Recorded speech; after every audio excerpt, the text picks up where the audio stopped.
চিকেনের গন্ধ শুকছো তুমি? কেন?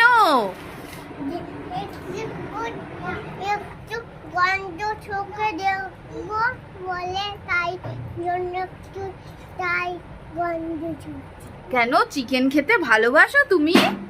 তাহলে চিকেনটা নাও। ভাঙবে ভাঙবে। তুমি কতটা ভালোবাসো চিকেন খেতে? অনেক তুমি এই সবগুলো খেতে পারবে? তুমি কটা খাবে?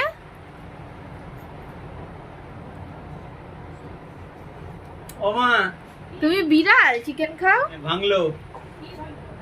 ওই বলটা নিয়ে ছড়াছড়ি করছে, ভাঙবে এবার, কাঁচ পাঁচ।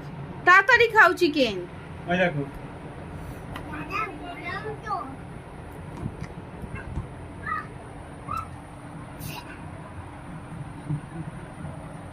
হুম।